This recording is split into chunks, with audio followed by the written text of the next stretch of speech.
കുറച്ച് കൊല്ലങ്ങൾക്ക് മുമ്പ് നടന്ന ഒരു സംഭവമാണ്. കേരളത്തിലെ വളരെ ആദർശധീരനായ ഒരു തരി പോലും അഴിമതി നടത്താത്ത ഒരു മന്ത്രി അദ്ദേഹത്തിൻ്റെ മകളുടെ വിവാഹം തീർത്തും നിരാർഭാടമായി ഒരു രജിസ്റ്റർ ഓഫീസിൽ വെച്ച് നടത്താൻ തീരുമാനിച്ചു. അപ്പോൾ ഇദ്ദേഹം മന്ത്രിയാണല്ലോ, സഹപ്രവർത്തകരായ മറ്റ് മന്ത്രിമാരെയും അതുപോലെ മുഖ്യമന്ത്രിയുമൊക്കെ വിവാഹത്തിൻ്റെ വിവരം അറിയിക്കണം. അദ്ദേഹവും ഭാര്യയും കൂടി എല്ലാ മന്ത്രിമന്ദിരങ്ങളിലും ചെന്നു. എല്ലാവരോടും വിവരം പറഞ്ഞു. എൻ്റെ മകളുടെ വിവാഹമാണ് ഇത്രാം തീയതി, ഇന്ന രജിസ്റ്റർ ഓഫീസിൽ വെച്ചാണ്, നിങ്ങൾ വരേണ്ടതില്ല എന്ന് പറഞ്ഞു. അപ്പോൾ ഇത് കേട്ട എല്ലാവർക്കും, ഇദ്ദേഹത്തെ അറിയാവുന്നവർക്ക് ആർക്കും ഒരു അത്ഭുതം തോന്നില്ല. പുള്ളി ഇതിലും വലുത് ചെയ്തില്ലെങ്കിലല്ലേ അത്ഭുതമുള്ളൂ എന്ന് കരുതി അവർ സമാധാനിച്ചു. പക്ഷേ ഞങ്ങളുടെ നാട്ടുകാരനായ ഒരു മന്ത്രിക്ക് ഇത് വളരെ കൗതുകരമായിട്ട് തോന്നി. അദ്ദേഹം തിരിച്ചു പറഞ്ഞു, വരണ്ടെന്ന് പറയാൻ വേണ്ടി വരണ്ടിയിരുന്നില്ല എന്ന്. വരണ്ട എന്ന് പറയാൻ വേണ്ടി വരണ്ട ആവശ്യമില്ലല്ലോ എന്ന് പറഞ്ഞ പോലെ ഇപ്പോൾ ഞാനിത് ഓർക്കാൻ കാരണം എന്ന് വെച്ചാൽ നമ്മുടെ LK അദ്വാനിക്കും അതുപോലെ മുരളി മനോഹർ ജോഷിക്കും അയോധ്യയിലെ രാമക്ഷേത്രത്തിൻ്റെ ഉദ്ഘാടനത്തിന് അല്ലെങ്കിൽ പ്രതിഷ്ഠാദിനത്തിൽ ക്ഷണമില്ല എന്ന് മാത്രമല്ല, അവർ രണ്ടുപേരും പ്രായാധികമുള്ള ആളുകളാണ്. വെറുതെ അയോധ്യ വരെ വന്ന് ബുദ്ധിമുട്ടേണ്ടതില്ല എന്നവർ അറിയിച്ചിരിക്കുകയാണ്. നിങ്ങൾ വിചാരിക്കും ഇത് അറിയിച്ചത് നരേന്ദ്രമോദിയാണ്. അല്ല, അയോധ്യയിലെ അമ്പല കമ്മിറ്റിക്കാരാണ് ഇവരെ ഈ വിവരം അറിയിച്ചത്. അദ്വാനിജി ആണെങ്കിലും ജോഷിജി ആണെങ്കിലും പ്രായാധിക്യം കൊണ്ട് അല്ലെങ്കിൽ അനാരോഗ്യം കൊണ്ട് ബുദ്ധിമുട്ടുന്നവരാണ്. നിങ്ങൾ വെറുതെ അയോധ്യ വരെ വന്ന് വിഷമിക്കേണ്ട ആവശ്യമില്ല, നിങ്ങളെക്കൊണ്ടുള്ള ആവശ്യം കഴിഞ്ഞു, നിങ്ങളെല്ലാവരും ഇത് വീട്ടിലിരുന്ന് ടെലിവിഷനിൽ കണ്ട് സന്തോഷിച്ചാൽ മതി എന്നാണ് ഈ പറഞ്ഞതിൻ്റെ അർത്ഥം. മനുഷ്യൻ്റെ അവസ്ഥ ഒന്ന് ആലോചിച്ച് നോക്കി. ഈ അയോധ്യയിലെ രാമക്ഷേത്രം എന്ന വാക്ക് നമ്മളൊക്കെ കേൾക്കാൻ തുടങ്ങിയത് LK അദ്വാനി BJPയുടെ പ്രസിഡൻ്റായിരിക്കുന്ന സമയത്താണ്. അടൽ ബിഹാരി വാജ്പേയി BJPയുടെ അധ്യക്ഷനായിരുന്ന കാലത്ത് ജനാധിപത്യം, മതേതരത്വം, ഗാന്ധിയൻ സോഷ്യലിസം, മൂല്യാധിഷ്ഠിത രാഷ്ട്രീയം എന്നൊക്കെയാണ് പറഞ്ഞിരുന്നത്. അതൊക്കെ ചുരുട്ടിക്കൂട്ടി ചവറ്റുകൊട്ടയിൽ ഇട്ടിട്ട് മൂല്യാധിഷ്ഠിത രാഷ്ട്രീയവും മതേതരത്വവും ഗാന്ധിയൻ സോഷ്യലിസമൊക്കെ എന്നേക്കുമായിട്ട് ഉപേക്ഷിച്ച് രാമക്ഷേത്രം എന്ന ഒരു അജണ്ട പൊക്കിക്കൊണ്ടുവന്നത് അദ്വാനിയാണ്.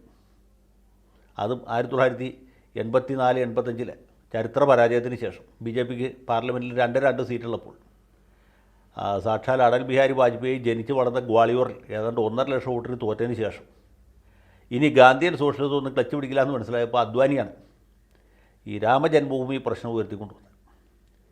അതിനുശേഷമാണ് ഈ നാട്ടിൽ വലിയ കലാപങ്ങളൊക്കെ നടന്നത്. രാമശിലാ പൂജ നടക്കുന്നു, ശിലാന്യാസം നടക്കുന്നു, നമ്മുടെ ഭാഗൽപൂരിലൊക്കെ വലിയ ലഹള നടക്കും, ആയിരക്കണക്കിന് ആളുകൾ മരിക്കും, ചോര ചൊരിച്ചിലുണ്ടാവും. അത് കഴിഞ്ഞ് VP സിംഗിൻ്റെ ഭരണകാലത്താണ് ഇദ്ദേഹത്തിൻ്റെ വിഖ്യാതമായ രഥയാത്ര നടക്കുന്നത്. ആ രഥയാത്ര കഴിഞ്ഞപ്പോഴും വേറെ ഒരുപാട് ആളുകൾ മരിച്ചു. അത് കഴിഞ്ഞ് അദ്ദേഹം പാർലമെൻറ്റിൽ പ്രതിപക്ഷ നേതാവാകുന്നു. അദ്ദേഹം അദ്ദേഹത്തിൻ്റെ പ്രധാന മുൻകൈയിൽ തന്നെ ഈ ബാബറി മസ്ജിദ് തകർക്കുന്നു 1992 ഡിസംബർ 6-ാം തീയതി. അത് കഴിഞ്ഞ് അദ്ദേഹം തന്നെ ഇതിൻ്റെ ഒരു ചാമ്പ്യനായിട്ട് നിൽക്കും. അദ്ദേഹം രാജ്യത്തിൻ്റെ ഉപപ്രധാനമന്ത്രി, ആഭ്യന്തരമന്ത്രിയുമാകും. അപ്പോഴൊക്കെ രാമക്ഷേത്രം എന്നുള്ളത് പ്രധാനപ്പെട്ട അജണ്ടയായിരുന്നു. പക്ഷേ ഈ 2013 അദ്ദേഹത്തിന് പാർട്ടിയുടെ നേതൃത്വത്തിൽ നിന്നും മാറേണ്ടി വന്നത്. 2013 ഓടിത്തളർന്ന കുതിരയാണ് അദ്വാനി. പന്തയം വയ്ക്കുമ്പോൾ ഒരു പന്തയ കുതിരയുടെ മേലും വയ്ക്കണമല്ലോ. അതുകൊണ്ട് നരേന്ദ്രമോദി എന്നൊരു പുതിയ കുതിരയെ പരീക്ഷിക്കാൻ പാർട്ടിയിലെ പ്രധാനപ്പെട്ട ആളുകൾ തീരുമാനിച്ചു. അങ്ങനെ അദ്വാനി പടിക്ക് പുറത്തായി. അദ്വാനി ജോഷിയും താഴെപ്പെട്ടു. അദ്വാനി കഴിഞ്ഞാൽ പിന്നെ ഏറ്റവും വലിയ നേതാവായിരുന്നു ജോഷി. അങ്ങനെ മുരളി മനോഹർ ജോഷിയും ലാൽകൃഷ്ണ അദ്വാനിയും രണ്ടുപേരും പാർലമെൻറ്റിലേക്ക് നിന്ന് ജയിച്ചെങ്കിലും 75 വയസ്സ് കഴിഞ്ഞു എന്ന കാരണം പറഞ്ഞ് അവരെ രണ്ടുപേരും മന്ത്രിസഭയിൽ ഉൾപ്പെടുത്താൻ വിസമ്മതിച്ചു. പകരം മാർഗനിർദ്ദേശക മണ്ഡൽ എന്ന് പറഞ്ഞ ഒരു മണ്ഡലം ഉണ്ടാക്കിയിട്ട് രണ്ടുപേരും അതിലിരുത്തി. ആ മണ്ഡലം എപ്പോഴെങ്കിലും ഒരു കമ്മിറ്റി കൂടുകയോ അതിലെന്തെങ്കിലും തീരുമാനം എടുക്കുകയോ ചെയ്തില്ല. അങ്ങനെ അവർ രണ്ടുപേരും ആ പാർലമെൻറ്റിൻ്റെ കാലാവധി കഴിഞ്ഞ മെമ്പർമാരായിരുന്നു, വിരമിച്ചു. 2019 ആയപ്പോഴത്തേക്കും നരേന്ദ്രമോദി കൂടുതൽ ശക്തനായി, കൂടുതൽ പ്രബലനായി.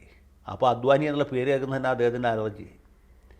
ആദ്യകാലത്ത് ആളുകൾ വിചാരിച്ചത് ഈ പ്രണബ് മുഖർജിയുടെ കാലാവധി കഴിയുമ്പോൾ അദ്വാനിയെ മോഡി ഇന്ത്യയുടെ രാഷ്ട്രപതിയാക്കുന്നതാണ്.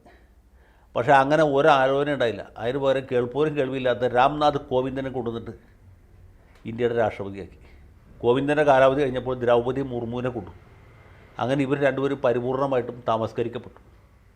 അപ്പോൾ അതിൻ്റെ ഒരു അവസാനത്തെ എപ്പിസോഡ് എന്ന രീതിയിലാണ് ഇപ്പോൾ രാമക്ഷേത്രത്തിൻ്റെ ഔപചാരികമായ ഉദ്ഘാടനം നടക്കുക. ആ വേദിയിലേക്ക് ഒരു പാസ് പോലും കൊടുത്തയക്കാതെ അവരെ പരിപൂർണമായിട്ടും തിരസ്കരിച്ചിരിക്കുകയാണ്. ഇതാണ് രാഷ്ട്രീയം എന്ന് പറഞ്ഞു. ഈ ഗുജറാത്ത് കലാപം കഴിഞ്ഞ് ഗോവയിൽ വെച്ച് BJPയുടെ നാഷണൽ എക്സിക്യൂട്ടീവ് കൂടിയപ്പോൾ ബഹുഭൂരിപക്ഷം അംഗങ്ങളും നരേന്ദ്രമോദിയെ പറഞ്ഞു വിടണം എന്ന താല്പര്യക്കാരാണ്. ഗുജറാത്തിലെ പ്രബലമായ പട്ടേൽ സമുദായം നരേന്ദ്രമോദിക്ക് പൂർണ്ണമായിട്ട് എതിരായിരുന്നു. വിശ്വ ഹിന്ദു പരിഷത്ത് എതിരായിരുന്നു. പ്രവീൺ തൊഗാഡിയ നരേന്ദ്രമോദിയുടെ ഏറ്റവും വലിയ എതിരാളിയാണ്. എല്ലാവരും പറഞ്ഞത് ഇയാളെ ഉടനെ പറഞ്ഞു വിടണം എന്നാണ്. വാജ്പേയിക്ക് പോലും നരേന്ദ്രമോദി തുടരുന്നതിനോട് താല്പര്യമുണ്ടായിരുന്നില്ല. അന്ന് നരേന്ദ്രമോദി തുടരട്ടെ, ഒരവസരം കൂടി കൊടുക്കാം എന്ന അഭിപ്രായം പറഞ്ഞത്. അങ്ങനെ നരേന്ദ്രമോദിയെ ഗുജറാത്ത് മുഖ്യമന്ത്രി സ്ഥാനത്ത് നിലനിർത്തിയത് ഈ അദ്വാനിയായിരുന്നു. അപ്പോൾ അതിൻ്റെ വിലയാണ് ഇപ്പോൾ അദ്ദേഹം കൊടുക്കുന്നത്. ഇതാണ് രാഷ്ട്രീയത്തിലെ അടിസ്ഥാനപരമായിട്ടുള്ളൊരു പാഠം. നമ്മൾ ആർക്കെങ്കിലും ഒരാൾക്ക് ഉപകാരം ചെയ്താൽ അവൻ തീർച്ചയായിട്ടും നമുക്കിട്ട് പണിയും എന്നുള്ളതാണ്. ഇത് കരുണാകരൻ്റെയൊക്കെ അനുഭവം നമ്മുടെ മനസ്സിലുണ്ട്. കരുണാകരനോട് പണ്ട് ആ പത്രക്കാർ ചോദിച്ചൊരു ചോദ്യമുണ്ട്. ലീഡർ കൈപിടിച്ച് ഉയർത്തിക്കൊണ്ടു വന്ന ഒരുപാട് പേര് പിന്നീട് പാര വച്ചിട്ടുണ്ട്. ആര് വേല വെച്ചപ്പോഴാണ് ഏറ്റവും വിഷമം തോന്നിയത് എന്ന് ചോദിച്ചു. അപ്പോൾ കരുണാകരൻ പറഞ്ഞു, ഏതെങ്കിലും ഒരാളുടെ പേര് ഞാനിപ്പോൾ പറഞ്ഞാൽ ബാക്കിയുള്ളവർക്ക് മനപ്രയാസവും, അതുകൊണ്ട് ആരുടെയും പേര് പറയുന്നില്ല. ഇത് കരുണാകരനാണ് പറഞ്ഞെങ്കിലും എല്ലാ രാഷ്ട്രീയക്കാരെ സംബന്ധിച്ചിടത്തോളം എക്കാലവും സത്യമാണ് എന്നെനിക്ക് തോന്നുന്നു.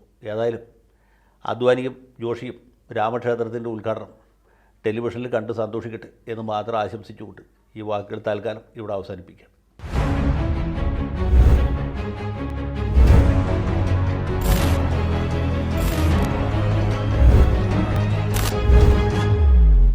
കൂടുതൽ വാർത്തകളും വിശേഷങ്ങളും നിങ്ങളിലേക്ക് എത്താൻ ABC മലയാളം സബ്സ്ക്രൈബ് ചെയ്യുക, ബെൽ ബട്ടണും അമർത്തുക.